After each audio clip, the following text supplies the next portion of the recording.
இன்றைய வேளாண் தொழில்நுட்ப பகுதியில் ஆரோக்கிய வாழ்விற்கு பன்னீர் மற்றும் பாலாடை கட்டி உணவு வகைகள் குறித்து சென்னை கொடுவள்ளியில் அமைந்துள்ள உணவு மற்றும் பால்வள தொழில்நுட்ப கல்லூரி உணவு பதப்படுத்தும் தொழில்நுட்பத் துறையின் உதவி பேராசிரியர் முனைவர் பி. கீதா அவர்கள் தரும் தகவல்கள்.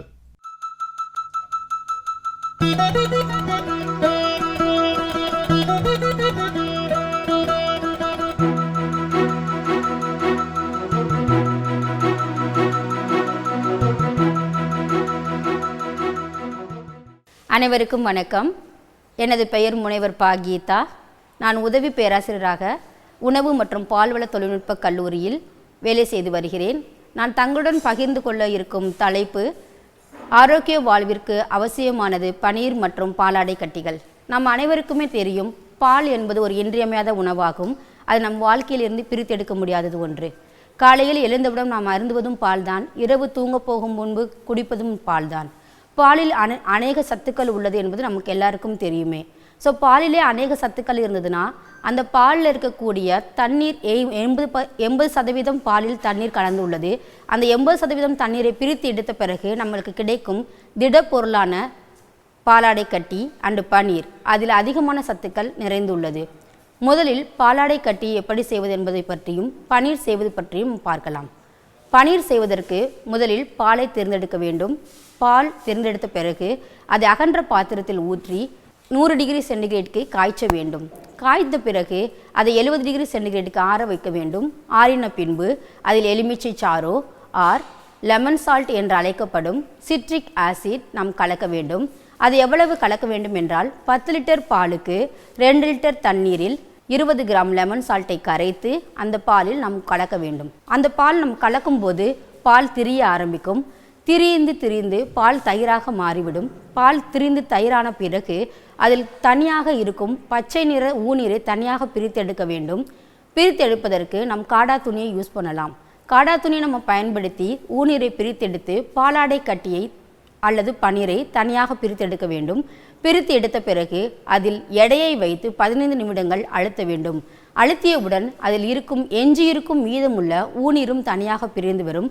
பிரிந்து வந்த பிறகு அதனை சிறு சிறு துண்டுகளாக கட் பண்ணி குளிர்ந்த நீரில் 1 to 2 மணி நேரம் நாம் ஊற வைக்க வேண்டும். அதாவது குளிர்ந்த நீர் என்றால் 5 டிகிரி வரை சென்டிகிரேட் உள்ள குளிர்ந்த நீரில் 2 மணி நேரம் நாம் ஊற வைக்க வேண்டும்.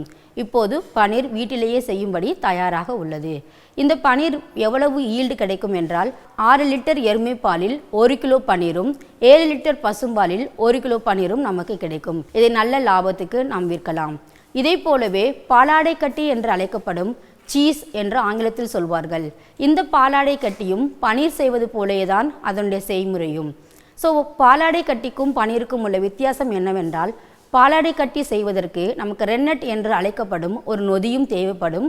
நொதிகள், ரென்னட் மற்றும் உறைந்த மோர் ஆகியவற்றை சேர்த்து பனீர் செய்வது போலவே பாலை காய்ச்ச வேண்டும். 70 டிகிரிக்கு குளிர வைக்க வேண்டும்.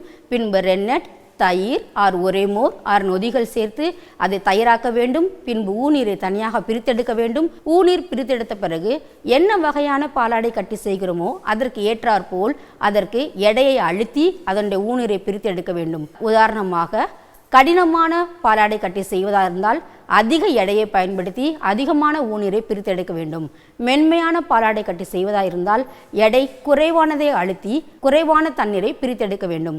இவ்வாறு செய்வதன் மூலம் வகையான பாலாடை கட்டிகளை நாம் செய்யலாம். ஸோ இதில் முக்கியமாக நம்ம தெரிந்து கொள்ள வேண்டியது என்னவென்றால், பனீர் என்பது செய்தவுடன் நாம் சாப்பிட்டு விடலாம். ஆனால் பாலாடை கட்டியில் முதிர வைத்தல் என்கின்ற ஒரு ப்ராசஸ் நடக்கிறது. முதிர வைத்தல் என்றால் அது செய்து முடித்த பிறகு அதனை நாம் பாதுகாக்க வேண்டும், கெட்டுப்போக்காமல் பாதுகாக்க வேண்டும். அதற்கு உப்பு சேர்த்து நாம் கெடாமல் பாதுகாக்க வேண்டும். அதற்கு தனியாக ஒரு அறை பதப்படுத்தப்பட்டு அந்த அறையில் சேமித்து வைக்க வேண்டும். எவ்வளவு அதிக காலம் நாம் சேமித்து வைக்கிறோமோ அதற்கு ஏற்றாற்போல் அதனுடைய சுவையும் திடமும் மனமும் அதிகரிக்கும். உதாரணமாக 3 வருடங்கள் ஆர் 2 வருடங்கள் கூட அந்த பாலாடை கட்டி கெடாமல் நம்மால் பாதுகாக்க முடியும். நம்மில் அநேகரும் நினைக்கின்றோம் பாலாடை கட்டியில் அதிகமாக கொழுப்பு சத்து உள்ளது, அதாவது கொலஸ்ட்ரால் அதிகமாக உள்ளது, அதனை உண்டால் உடம்புக்கு தீங்கு விளைவிக்கும் என்று நினைக்கிறார்கள். ஆனால் அது உண்மை அல்ல. பாலாடை கட்டியில் அதிகமான அளவு கால்சியம் உள்ளது. அதனால் எலும்பு மற்றும் பற்களுக்கு அதிக பலனை கொடுக்கும், வலுவை சேர்க்கும். அது மட்டுமல்லாமல் ஆஸ்டியோபொரோசிஸ் வராமல் தடுக்கும். கர்ப்பிணி பெண்கள், சிறுவர்கள், வயதானவர்கள், முதியோர்கள் அனைவரும் பாலாடை கட்டியை சரிவிகித உணவில் தினசரி உணவில் சேர்த்து கொண்டால் அவர்களுக்கு உடல் நலம் மேம்பாடு அதிகரிக்கும். அது மட்டுமின்றி இதயம் நோய் வராமல் தடுக்கும், இரத்த சோகை வராமல் தடுக்கும். குறைவான எடையுள்ள குழந்தைகளுக்கு அடிக்கடி தினசரி உணவில் பாலாடை கட்டி சேர்ப்பதன் மூலம் அவங்களுடைய எடையை நம்மளால் அதிகரிக்க முடியும். ஸோ பாலாடை கட்டியில் உள்ளது கொலஸ்ட்ரால் தான், பட் அது நல்ல கொழுப்பு. அந்த நல்ல கொழுப்பு உடம்புக்கு மிகவும் நல்லது. அதை சாப்பிடுவதால் உடம்புக்கு நல்லதே தவிர கெட்டது கிடையாது. ஸோ பாலாடை கட்டி நீங்கள் பிஸ்னஸ் ஸ்டார்ட் பண்ணலாம், பன்னீரும் பிஸ்னஸ் ஸ்டார்ட் பண்ணலாம். அது விற்பனை செய்யும் போது உங்களுக்கு அதிக லாபத்தை கொடுக்கும். சாதாரண பாலினம் விற்பதை காட்டிலும் மதிப்பு கூட்ட பொருளான பாலாடை கட்டி, பன்னீர் மற்றும் இனிப்பு வகைகளாக செய்து நாம் வியாபாரம் செய்யும் போது நம்மளுடைய சுய தொழிலையும் நாம் மேம்படுத்தி கொள்ளலாம். பாலாடை கட்டி நம் இந்தியாவில் அதிகமான இடங்களில் இன்றும் பிரபலமாகவில்லை.